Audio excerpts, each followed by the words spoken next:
Before Taika Waititi goes and finally saves Star Wars, we have Taika Waititi bringing us Love and Thunder, Thor style.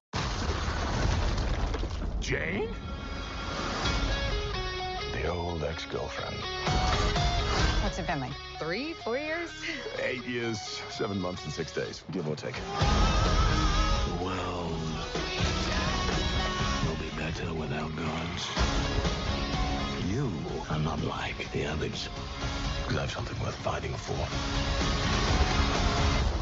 Thor, Love and Thunder. Only in theaters July 8th. This film is not yet rated.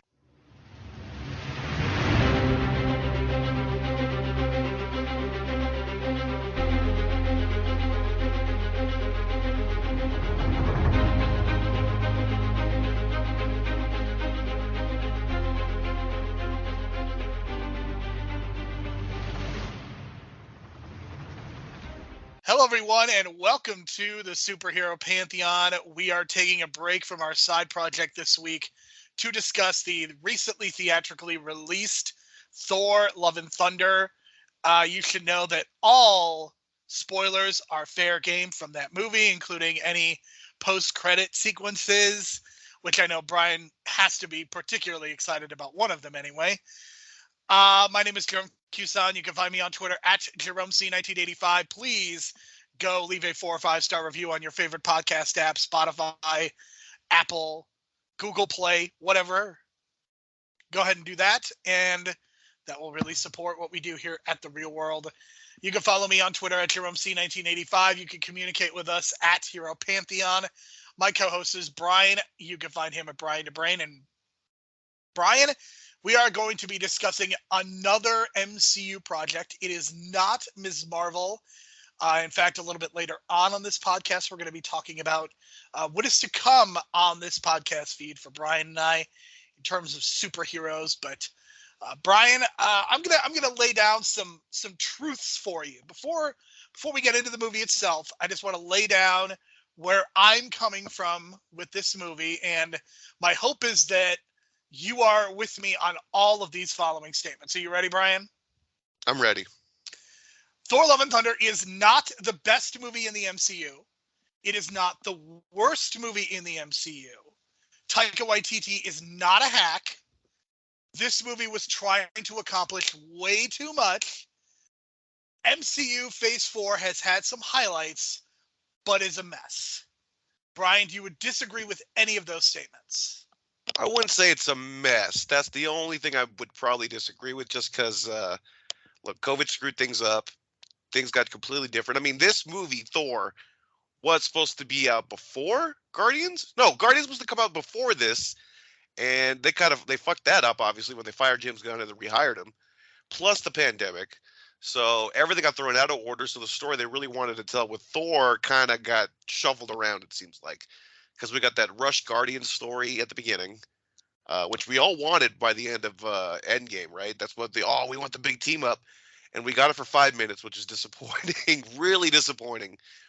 But on the other hand, you can kind of tell, I don't know if it was just me, but I can tell, like, this was shot, like, COVID restricted, kind of like, you know what I mean? Like, it felt like a lot of green screen, a lot of, like, isolated shots. Like, I bet you the Guardians were not even there together, kind of thing. You know what I mean? Like, it just kind of felt I like... definitely noticed it with Spider-Man No Way Home as well. I just think it's the reality. And Brian, it's funny that you mentioned all the green screen. I think this movie at times looks really bad. And apparently this is the first time that Marvel has used the volume, which has typically been used in Star Wars. And there also was a recent story about a lot of VFX companies and people complaining about Marvel's treatment of them. So there's a lot going into what you're saying, Brian, and I not only do I agree with you, but I think a lot of the recent stories would support the fact that there's definitely some very poor looking shots, I would say, to the point where apparently important scenes were shot in the parking lot of a Best Buy. And I know that people always joke about, oh, ha, ha, ha, these Marvel movies are shot in parking garages in Atlanta, Georgia. Well, in this case, that was literally true. And I think it shows. I really think it shows.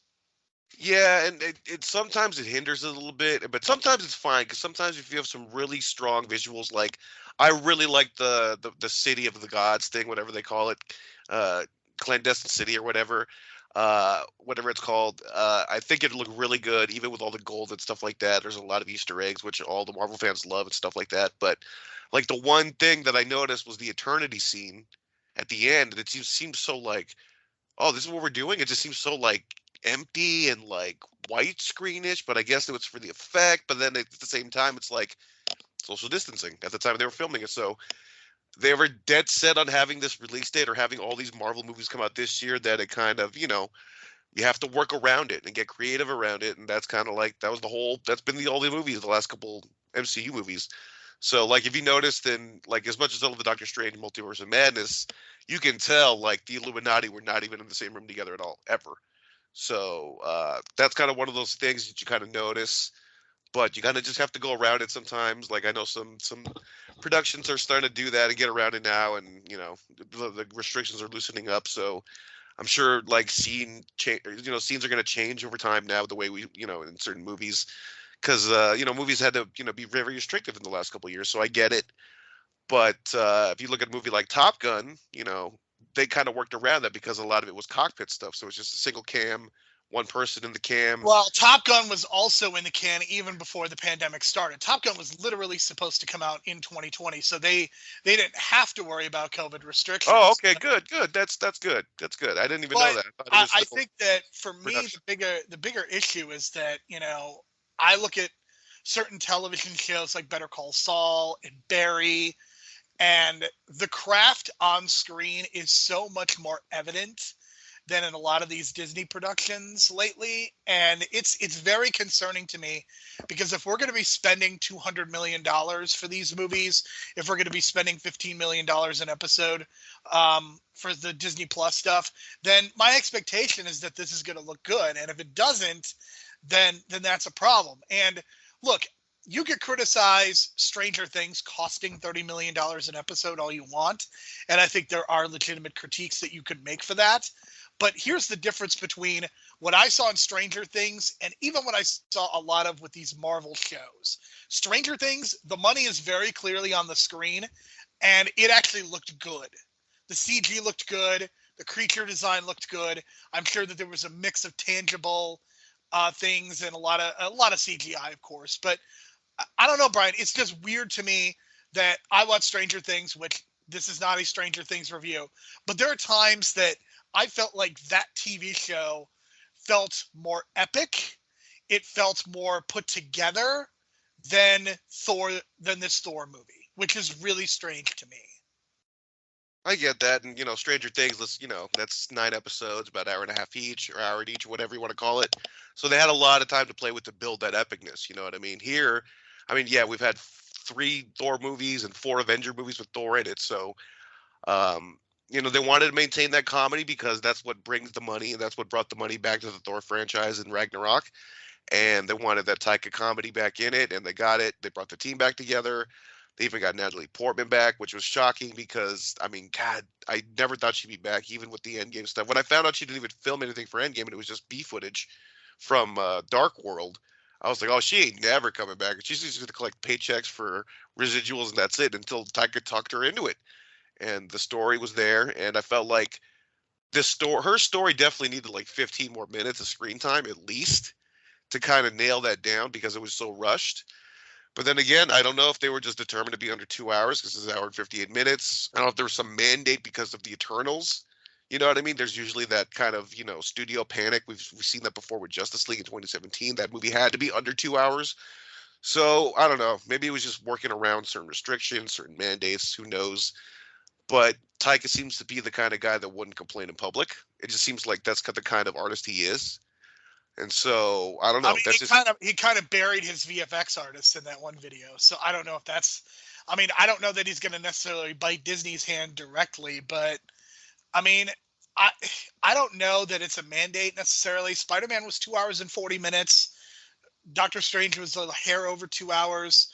Maybe it might just be a general rule, but they're trying to keep things a little bit on the short side. And at this point, I'm relieved. I'm tired of 2.5 hour movies, man. Like, give me a nice, tight 2 hour story. And I think you can debate whether or not this was a tight 2 hour story, but I am not going to complain about the runtime because I am very glad that this was exactly 1 hour and 59 minutes. I think the bigger issue for me is that this is yet another Phase 4 project that is trying to do too much. You have a lot of dark stuff. You have Gore the Butcher killing gods, mourning his daughter, being a very sympathetic villain. You have breast cancer, but then you also have the quips. And look, I understand that this is Marvel's thing. It has been basically since Iron Man. Jon Favreau and Joss Whedon, this was kind of their thing. But I think we have moved past the point when we need jokes every 5 minutes. And it would be really nice if Marvel could expand their palette a little bit from a writing standpoint, because I think this has also been an issue on Ms. Marvel and Moon Knight as well, that not everything needs to be funny.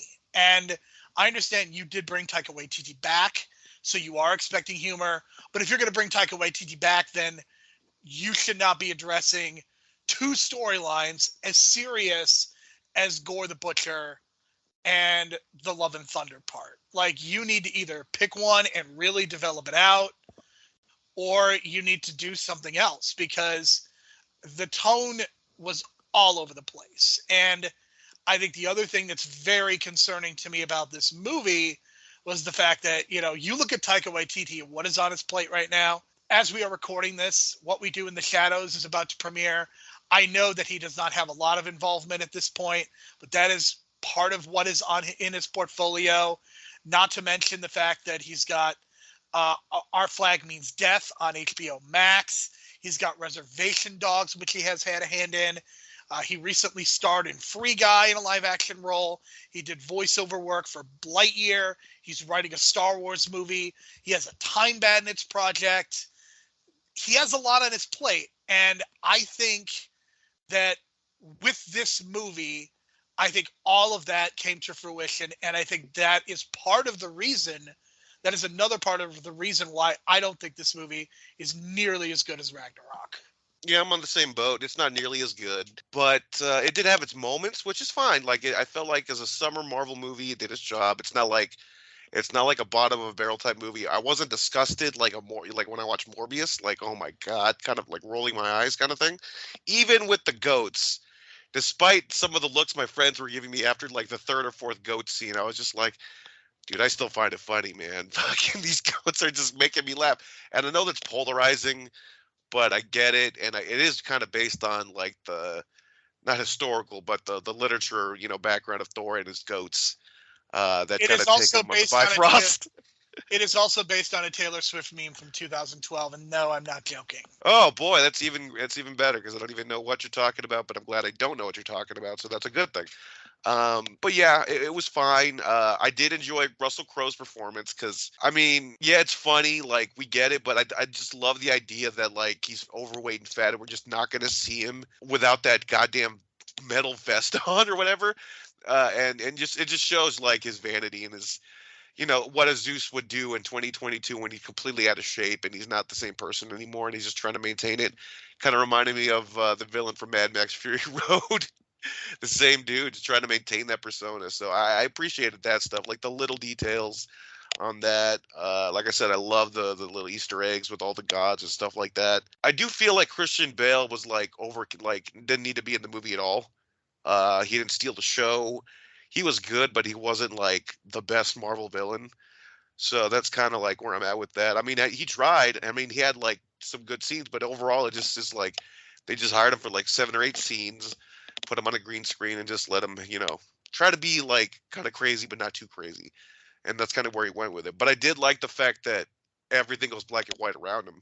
That was pretty dope, like conceptually. Like, oh, you're taking some risks there visually, so I like that, and it worked out because it was like a Pleasantville slash, Technicolor kind of like moment, like a Wizard of Oz kind of transition once that spill broke or whatever towards the end of the movie. Spoiler alert.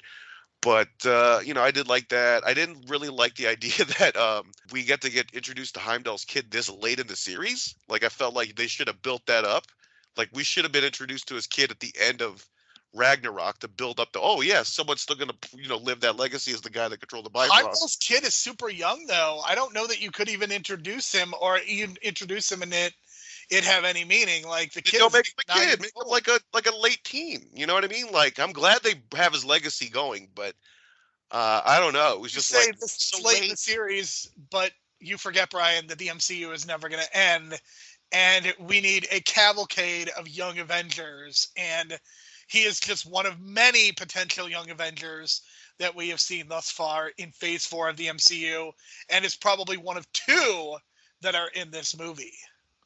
That's true. That's very, very true. Which we'll get to. I wanted to respond. I think Christian Bale is really good in this movie, and look, if Marvel comes to you and says, we want you to be a villain. We know you've done superhero stuff. You've been Batman before. We want you to be a villain. Here's X amount of money. Of course, you're Christian Bale. You have kids. You're going to do it. And he's somebody who's going to give it his all. I think the visual design of him was spectacular. I really, really loved that we got to see his character, and it was creepy.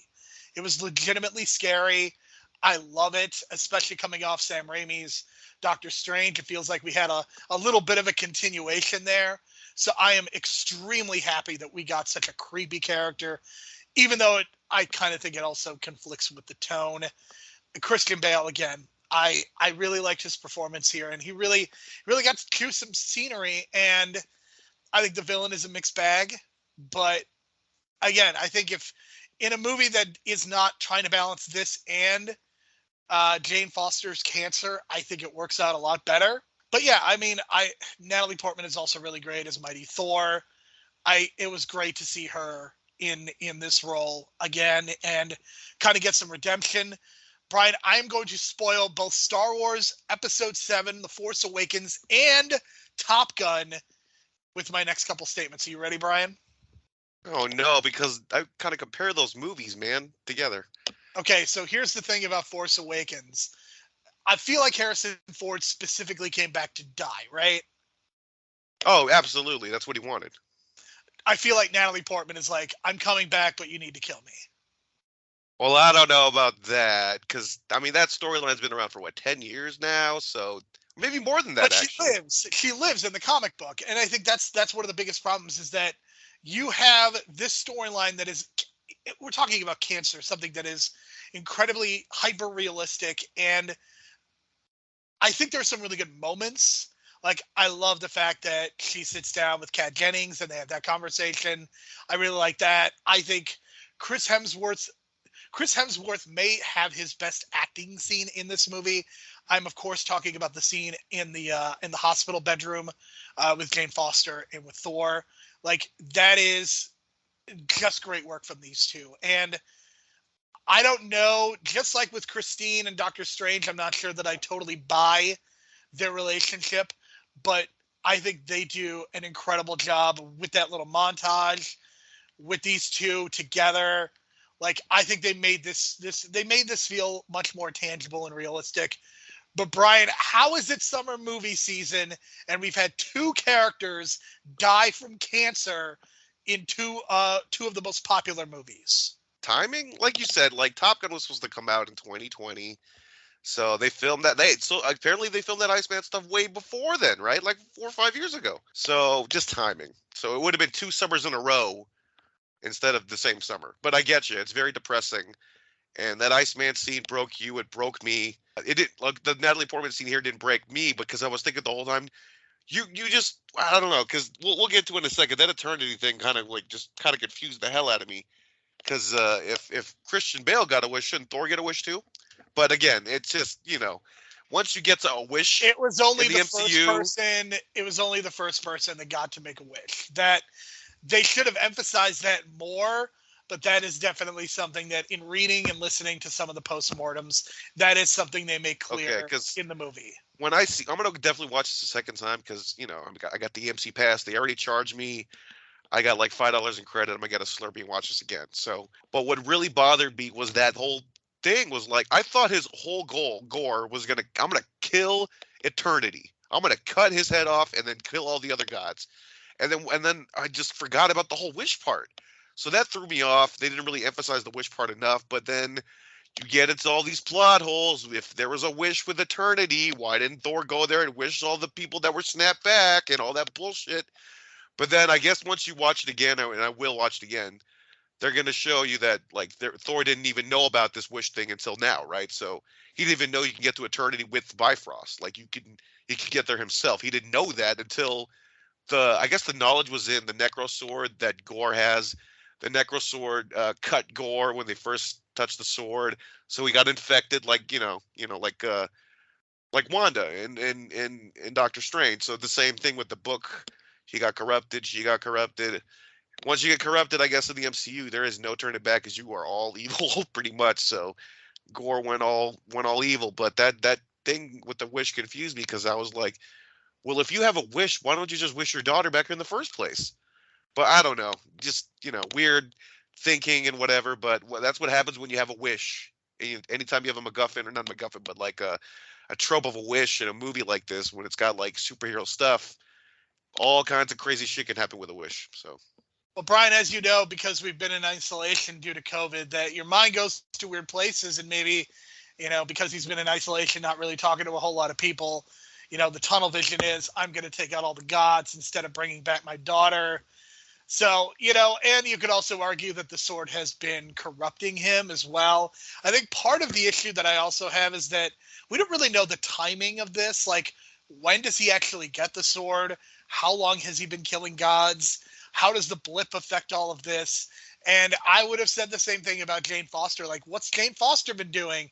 Was she blipped? Was she not? Like, what's going on with her? And well, we do have answers for that, because I watched one of those Easter egg videos, on YouTube, and they pointed out that, so Thor gives the date. It's been 8 years, something odd months, and how many days, right? But for Natalie Portman, she says, oh, what's it been, 3 to 4 years? She says that because she's been blipped.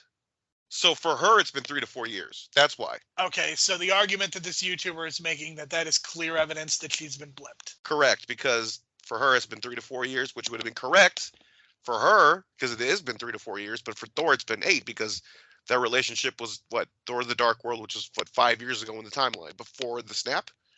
So, yeah. Fair enough. So some random notes and some things that I wanted to point out. I want to talk about Tessa Thompson, because I don't want to forget her, because it feels like the movie definitely forgot her at sometimes. I just want to say Tessa Thompson's suit game is top notch, and this goes back to Men in Black International, which is really bad, but suit game top notch in that movie. Suit game also top notch in this movie, not to mention Westworld as well. But we don't give Valkyrie anything to do. Like, she's in the penultimate battle, but then the final battle, she kind of isn't there, and she doesn't really get her own storyline, really. And again, it's a victim of this being a 2-hour movie, which again, I'm not going to complain about, but why even have Valkyrie in this movie if you're just going to have her do so little? Especially because Tessa Thompson is one of the most charismatic performers that the MCU has. And I'm really hopeful that they can find a way to give her a better role. Does that mean a Disney Plus show? Does that mean her own movie? Does that mean putting her in a relationship with Ms. Marvel? Please give me something, Marvel, because Tessa Thompson is way too good to be sidelined as she is throughout this movie. I think the other thing that kind of pissed me off is the fact that there was a fake death involving her, and not to mention just hers. There were like 4 or 5 fake deaths in this movie, Brian. Yeah, Korg lost his head and body and still lived. So, yay. But, at the same time, it's like, I think with Tessa Thompson, though, I think what they were trying to do with Valkyrie is like, for that 2-minute montage, which was great, I thought, of just the new Asgard and the way that it's become so, like, so much a representation of capitalism and, like, commercialism and, like, the Infinity Cones thing. It's like, they're just, how they became, like, a tourist, like, city. You know what I mean? Like, their whole economy is probably based on tourism kind of thing. So there's these little, like, subtle things that I think Taika was going for in that 2-minute sequence where you just see all these crazy things going on in Asgard. Even that Old Spice commercial, I was like, oh, wow, they really sold out. But, I mean, she's willing to sacrifice to get, to make Asgard profitable. So there's some things there that I really want to dig into dive into, because there's a lot of interesting stuff with that kind of take on it. The leader of this new country on a new planet being accepted by a new race of people and how that reacts, and how they treat you, and apparently they treat them like gods, obviously, since they're from Asgard. So there's a lot of interesting stuff there, and you can definitely do like a Valkyrie show of her running New Asgard and like the politics involved in the local government. And you can even do almost like a pseudo British comedy style of like, like that local beach town with the quirky, common folk kind of thing. So I think there's a lot of potential there, and that seems like a show that would be up Taika's alley, kind of like a What We Do in the Shadows type thing, but in Asgard. I would definitely love to see something like that, because I just want to see Tessa Thompson in the MCU more, because I think she's really good. And it never feels like any of the movies or shows that she's in seem to kind of know what to do with her. And it's frustrating to me. So I do want to kind of talk about some of the other news and some of the other notes. I want to talk a little bit about the score. This movie kind of promised that this would be like an 80s rock opera, and I'm not sure that it ever lived up to that billing. And I know Sweet Child of Mine was used in the trailer. It was also used in this movie. I feel like the needle drops in general are kind of annoying to me when they're used inappropriately and randomly. And I'll give you an example. Like the way that James Gunn uses music in Guardians 1 and 2 clearly helps with the story. Absolutely fantastic. No complaints. I would say the same thing. Like the best example, I'm going to bring up Stranger Things, like the way that they use Running Up the Hill, the way they use Master Puppets, like that is a great use of needle drops. I don't feel like the needle drop game was very strong here. It just felt like a lot of very obvious songs that they were using, and it kind of took me out of the movie a little bit, because again, no problem with Sweet Child of Mine. Using the Immigrant song in Thor Ragnarok, that made a lot of sense, to the point where when he came down to Earth to fight Thanos in Wakanda and they didn't play Immigrant song, I was kind of annoyed. But it just felt like a lot of it. Again, this just felt like a step down from Thor Ragnarok. And that is my feelings on this movie in general, is that this is like Thor Ragnarok, except not nearly as good. Listen, I love Guns N' Roses. A lot of us love Guns N' Roses. A lot of us love the same 5 songs from Guns N' Roses from 1989 to 1992. And he played all 5 of them here. November Rain, Welcome to the Jungle, all of them. And listen, I love the Steiners. The Steiner brothers used Welcome to the Jungle in 1989 when they were in the NWA. So I love all these songs, but when you put them all together like this, it just feels like, okay, now you're kind of forcing it for some reason. I would have evolved it. You know what I mean? Like the 80s was kind of like the theme for Ragnarok. I would have more evolved to 90s kind of rock songs and kind of go with that. Maybe a little more Metallica Black Album, a little bit, maybe more something like that, to kind of like evolve the sound to make it seem like, we've gone from the 80s and Ragnarok to the 90s kind of thing, and kind of evolved that kind of style. But it didn't really do that. They kind of stuck with this whole 80s, flashy, epic, like metal, visual cover, like a cover of an album kind of thing. And I get that, because that's what the style was in the last movie. So, stick with what's safe, and I get it. So it was just too much Guns N' Roses for me, because not only that, like, as a person who regularly goes to PWG shows and gets there early, Super Dragon plays Guns N' Roses all the time. So I constantly hear those songs when I'm at PWG. I constantly hear Guns N' Roses all the time, almost every day, it seems like. So just by turning on the radio or whatever, and, it's just too much. So I wish they would have gone some different music. Like I've been waiting for them to use Kiss God of Thunder since the first Thor movie, and they've never done that. I'm just so disappointed. I don't know if Gene Simmons is just that much of an asshole to protect his music, because I've heard that story as well. So I don't know. Just seems like some missed opportunities with some other mic drops. Yeah, that's kind of how I feel about it. For me, like, I think what's really missing, and I don't know if you noticed this, but I felt like the biggest missing component to this was Loki. And if it was very obvious once we got fake Loki, and then you realize, oh shit, we're not going to get Loki for the rest of the movie. So that kind of hurt it. And I realized, like, man, that's going to be a major part of it. That's going to hurt. And it kind of did. It's wild to me that this is the first time that Thor has been in a movie and Loki hasn't. Like, they've been together in every movie, at least for even if it was like in Endgame for when Loki had a cameo, Infinity War when Loki gets killed at the beginning. Like, they've been in every movie together, and that's pretty wild to me. I guess Avengers Ultron is the only other time when Loki hasn't been there, but it's really fascinating to me that he wasn't here. I think it's kind of a relief because I don't think we necessarily need to see Loki turn on Thor again, but I think that this movie definitely felt like it needed a stronger direction in terms of the script, and I feel like that has also kind of been the story of Phase 4. But the one thing I will say is I think that we got some good moments with Jane, with Thor. We got Gore being a very sympathetic villain. But where this movie leaves us at the end, Brian, it weirds me out to think that Thor is trying to find his purpose in life, and his purpose in life is to be a father. And I don't know. I have very conflicting feelings about how that goes, because he is going to be a surrogate father figure to his surrogate daughter, Love. Her name is Love, hence Love and Thunder, justifying the title. And two things came to mind, Brian. Number one, that we are going to get a 5th Thor movie that I think Thor is going to get killed by Kang. That's one prediction. And number two, I think we have another member of the Young Avengers. Yeah, right on both accounts. I don't know if they're going to officially kill Thor because no one ever dies. I'll probably go to Valhalla with Natalie Portman and Idris Elba and all the others have gone to Valhalla and go to that other strangely, oddly looking Asgardian place that looks coincidentally like Asgard, but that's a whole other thing. But yeah, that post-credit scene with Hercules that's leading to Thor 5. I'm into it, man, because well, I know why you're into it. It's not because of Hercules. It's because who they cast as Hercules. Roy fucking Kent. Yeah, I could not possibly care less about Hercules as a person of interest. Like, just couldn't care less.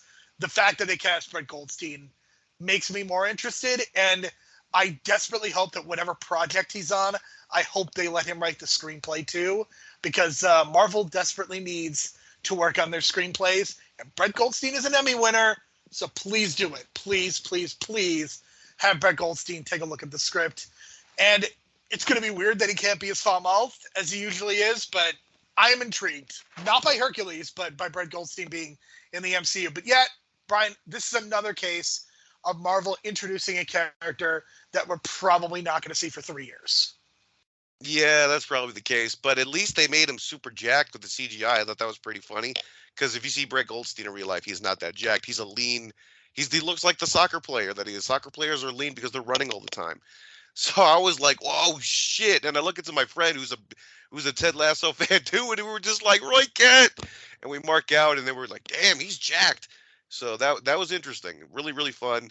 I'm looking forward to that. And from what I've read, that actually Hercules is more of a player now in the modern MCU, or not the MCU, but the modern Marvel comics. So that'll be interesting, considering all the team ups that are coming down the line, that he can really make an interesting team up. He could be, I guess, kind of like the Diana, Wonder Woman of the team, this ancient warrior who joins the team and, using his old school ways. I get that. So we'll see what happens. Maybe him and Thor can kind of like be enemies at first and then be bros next, because that's typically what Thor does anyway with his enemies, some of his enemies. So we'll see on that one. But I think also one thing I thought was really, really key that was missing from the movie at the end of it was Love and Thor like introducing each other. They just kind of like embraced, and there was no introduction. I thought, whoa, you need like one of those emotional introductions, like, hi, I'm Thor, like, where's my father Gore? And like, your father passed away, I'm here to protect you. That kind, you know what I mean? That kind of dialogue, that heartfelt dialogue, that was just completely missing. And I don't know, again, that they just cut it because it was under 2 hours or whatever. But usually when you introduce two characters like that for the first time that have never met, you're going to have this important first time meeting and like, hi, I'm Thor. And they just kind of skipped over that and like, oh, now I'm your daughter, and my name is Love, and now we're going to go kick ass together. So they kind of skipped over that part, but whatever. It is what it is. I really hope that Valhalla is kind of a red herring and that it doesn't become important plot-wise, and that this is, if not the last time we see Natalie Portman and Idris Elba, that if we see them again, it is only because Thor is arriving at Valhalla after being killed. This is my thing. This is my big thing. This is my big prediction, Brian, is that Thor, like, Kang needs to do something really, really huge to get the attention of everyone and to become, like, the big villain of the MCU. So I'm convinced that Kang is going to kill Thor, and that's what's going to bring the Young Avengers together. Don't break my heart, Jerome, because I don't know. It's not going to happen for a couple of years, but I feel like this has to happen. Like, something really big needs to happen in order for Kang to be established as a Thanos-like threat. I mean, that makes perfect sense, but man, you're breaking my heart. You're breaking my heart when you say that, because I love me some Chris Hemsworth's Thor. So I like Chris Hemsworth too, but how much longer does he want to do this? Like, I am sure the money is for another great. 20 years. So I don't know. Like, he loves this role. So I mean, I'm sure he loves the money that he gets from this role too. But at a certain point, I'm sure Marvel and he are going to be like, you know what? I think it's time that we called it. And I understand after Avengers Endgame, after Thor Ragnarok, like, I get at that point, you're like, you know what? I'm going to hang around a little bit because we finally figured this character out. So I understand, like, staying a little bit longer than Chris Evans and Robert Downey Jr. for that reason.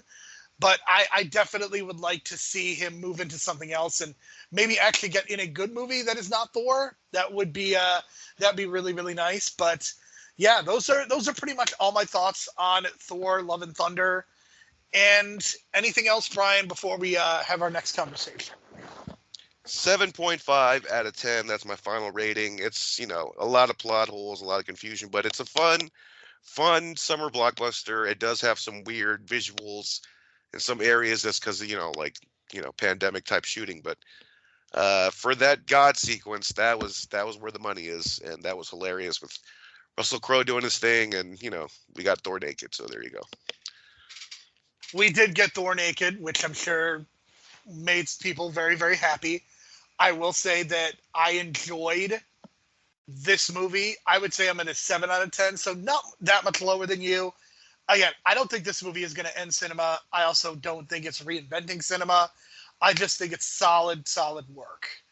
And yeah, that's really all I could say. So Brian, there is something that we do need to discuss, in that there is so much superhero content right now. And I am only speaking for myself in this situation, but I am very much coming to a point where we need to take a serious break from podcasting about superheroes, and that break is going to be forthcoming soon. We are going to finish Spider-Man seasons 3, 4, and 5, so we're not stopping this immediately. I definitely want to go through that because I really enjoy that show, and I want to kind of finish what we started. I want to go back a little bit, and we're probably going to do, Brian, I think we're going to do some rapid fire Pantheon eligibility episodes for certain movies and whatnot. I don't know that we're going to even bother with the TV shows, but for the movies, I do want to at least give a basic score. So that's probably how that's going to work. And I think that we are ultimately going to end up sometime around November when Black Panther 2 comes out. That is probably going to be kind of our finale for a long time. I don't know when the next time we will do a superhero pantheon after Black Panther 2. I would say X-Men 97, when that run concludes next year, I would say we're going to do an episode for that. But we are probably not going to be doing episodes about every theatrically released superhero movie, because I don't want to go see The League of Super Pets and Black Adam in the theater. I just don't want to do that. And that's kind of where I'm at. And the MCU TV shows, I don't really want to talk about them because, look, when it comes to the MCU TV shows, I think they've been a very mixed bag, but I think a lot of the problems are very similar. Brian made a crazy statement when he said the lead of Ms. Marvel wasn't charismatic. And Brian, I still think you're crazy for that, but I'll just say I don't think Ms. Marvel is very good. And I'm kind of at a point where I think that if I'm going to watch MCU TV shows, I want it to be on my own time. And yeah, that's pretty much where I'm at. Just wanting to take a break. And again, it's not going to come immediately. I want us to finish Spider-Man. We have to talk about Black Panther. Like, I feel like that is, whether it is good, mediocre, bad, worst movie ever, I feel like that movie deserves its own episode. But I also think that is a really good endpoint, because when we started this podcast in 2018, one of the first movies we talked about that was theatrically released was Black Panther. So I think that this would be very appropriate to kind of end with Black Panther. Very, very much so. And it's not like we're going to give up just talking about movies in general. We're going to go back to the 70s, 80s, and 90s. I've been looking into some older movies. Jerome's been looking at some older movies. We were even talking about doing a Star Trek run at some point, but I think we're leaning towards more the movies than the show. So there's a lot of potential coming up. I'm kind of glad we're going back into the past, because lately myself, if I'm not watching a Marvel show or whatever, or something on Disney Plus, whatever releases every Wednesday or Friday, I find myself watching older movies now lately. So it's kind of been my thing, like going back. Like a couple of months ago, I had a Stallone-a-thon where I watched a bunch of Stallone movies that I had never seen before. I was just kind of like, wow, I've never seen this before. And they were all from the 80s, early 90s, kind of that era. So I'm kind of looking forward to that. I've got some interesting ideas for some months coming up. 1 month we're probably going to do, like probably around January, is iconic movie soundtracks. So be prepared for that, because I have never seen Saturday Night Fever. I've seen Grease, but Saturday Night Fever is probably the one major one that I've never seen out of those classic movie soundtrack movies. So that's been on the list for a while, and we can talk about Purple Rain, possibly something like that. But also, we can talk about Kevin Smith at one point, rolling through his movies. You never know. So a lot of stuff coming out, and it's a nice change of pace for sure. Yeah, I've actually been watching Star Trek the original series, so we will hopefully be diving into some Star Trek. I want us to get into some Studio Ghibli. I want to force Brian to watch the most recent Terminator movie, because it's actually good. So we're probably going to end up doing like an underrated sequels month as well at some point. But we're going to be doing a crossover with Ben and Matt and Brian. Based on their DMs to me, they're going to be yelling at you about your comments about Ms. Marvel. I'm not going to watch the whole show, so there you go. That's my stance. All I'm going to do is watch YouTube videos with the Easter eggs in it, and that's all I need, because that's like a 15-minute micro version of the show for each episode. There you go. All right, so next week we will be back to discussing Spider-Man, the mid-90s show, so be excited for that. For Brian, my name is Jerome. Thank you so much for listening. We will talk to you again next week. So how come no one's saying what everyone's like wanting to say, and that Thor's back tattoo is really, really shitty?